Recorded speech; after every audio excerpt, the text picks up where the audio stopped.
Okay, so when you get your new caliper ordered and you bring it home, you're going to notice that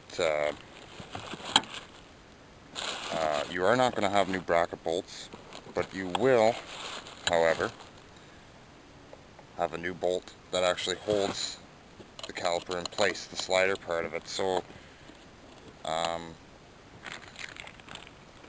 what you're going to want to do is also, if you're changing your brake pads, make sure that your brake pads come with new caliper clips, or brake pad clips. What these do is prevent the brake pads from rattling. This kit came with them. Now, you're going to have extra parts, of course, so all you're going to have to do is label the parts and put them in a drawer somewhere and keep them safe. Here we got a brake hose washer right here. You're going to have new ones of those.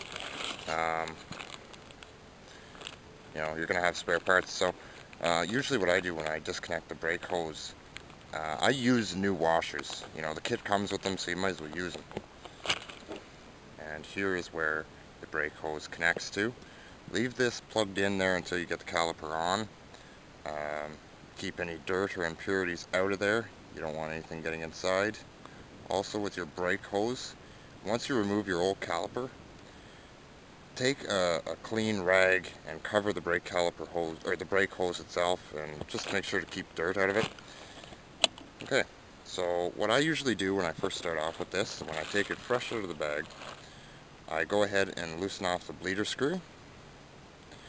I take the caliper bolt out, set it aside, okay, and now we're going to go ahead and install the caliper. Also, another thing I should mention, a proper brake job, if you're doing your brakes, I live by one rule and one rule only. If you're changing your brake pads for whatever reason, always have your rotors machined, or replace the rotors entirely. Don't put new pads on worn out, wobbled out, out of round rotors. Okay, I never have, and I don't think you should either.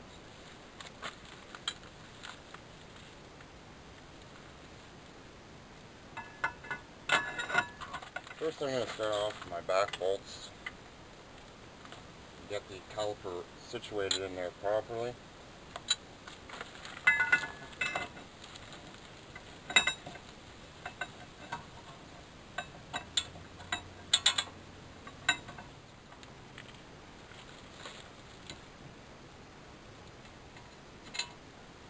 $18mm socket required for this as well.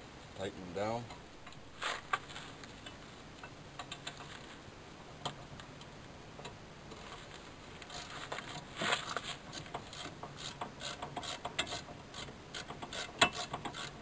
You may notice with some Cadillac DeVilles, you may have to use a wrench instead of a socket and ratchet in order to tighten them, due to the fact that there is a sway bar in your way.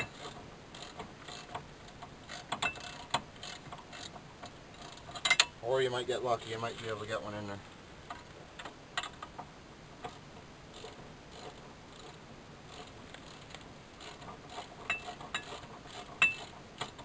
There is a torquing specification for these. You're going to want to check that out. There is also a torquing specification for the bleeder screw. So make sure you have it torqued properly and don't over torque it. Once you get it tightened down, you can go ahead and install your emergency brake cable. It also is a very easy connection. If yours isn't seized or broken, well, you can go ahead and connect it. If it isn't, don't worry about it. If it is seized, you should really replace it.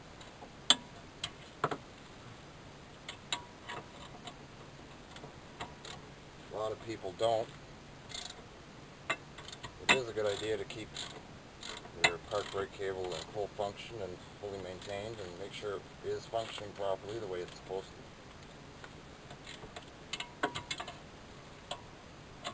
I personally torque these down. I usually do that at the end, but torque them in sequence. Start from the top, go to the bottom one. Okay. Next step, your brake pads.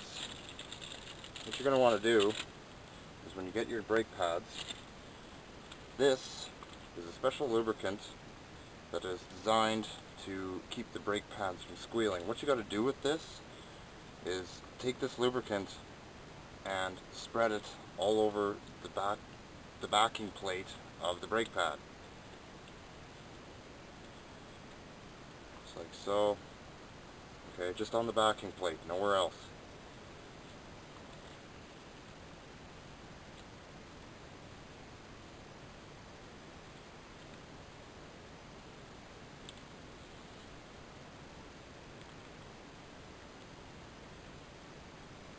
Just like so.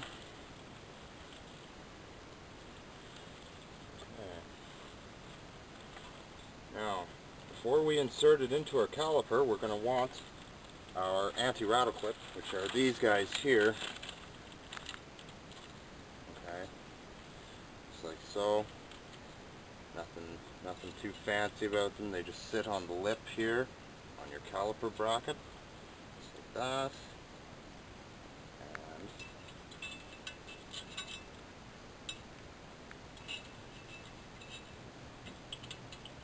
just like that.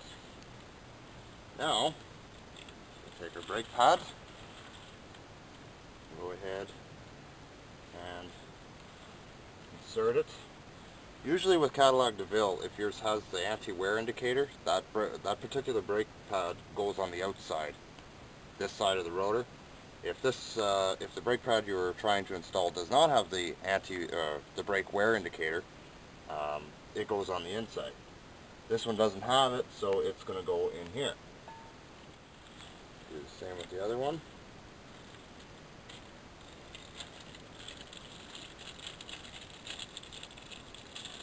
I love doing brake jobs. So same thing applies to this one as well. Take your lubricants and put it all over the backing plate. Also, you want to make sure when you buy brake pads, I know some cheap brake pads do not come with new brake caliper clips. These are designed to keep your brake pads from rattling. That's their only task. So you want to make sure they have new ones. Anybody who owns a full-size vehicle, GM vehicle, you'll notice sometimes you're going over bumps and you'll hear clack, clack, clack, clack, clack. And when you apply your brakes over and you're driving over bumps, you won't hear it at all. And that's what that is your brake pads are rattling. So you want to make sure that you have new anti-rattle clips. And this guy goes like this. And like that. Slide her down. Now we can go ahead and install our caliper bolt. Tighten it down to the specified torque. Next, what we're going to want to do is install our brake hose.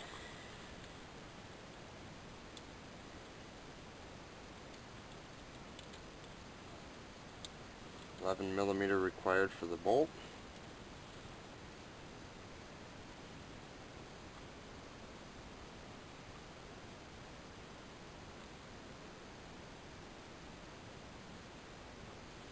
Safety plug.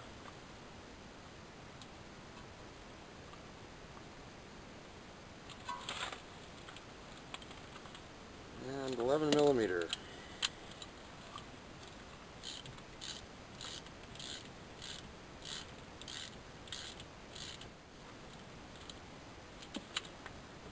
And your park brake cable, which is right here. Mine is broke, so I'm just going to leave it hang to the side. There's no point hooking it up because it doesn't do anything anyway. And my park brake cables are on back order, so there's nothing much I can do about it. The car is just a recreational use vehicle right now anyway, so a lot of people don't even ever worry about them. Once the park brake goes, they don't ever worry about it. But it is a part that is required for safety checks. If your park brake cable is seized or broken, a car will not pass safety. It has to be fully functional, but a lot of people never ever use it or worry about it. Okay, so with that being done, we can now go to our master cylinder and make sure our brake fluid is topped up. And we will have to bleed the brakes. Just make sure you have plenty of brake fluid. If there's a lot of air in your brake lines, you're going to need a lot of brake fluid.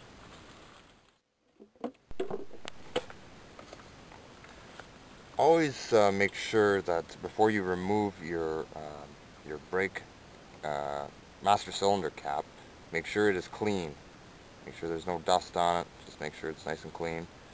Top it up. Okay, mine's a little overfilled, of course, but I am going to lose a lot of brake fluid once I bleed them. If you run into a problem like I did, where I lost complete brake control, the whole system failed, even the backup system didn't work, and the brake pedal went to the floor, and there was no residual brake pressure whatsoever to stop the vehicle, you're more than likely going to have to bleed your front brakes as well, or all four corners. It's just the way it is. So make sure you have plenty of brake fluid. You're going to go through enough of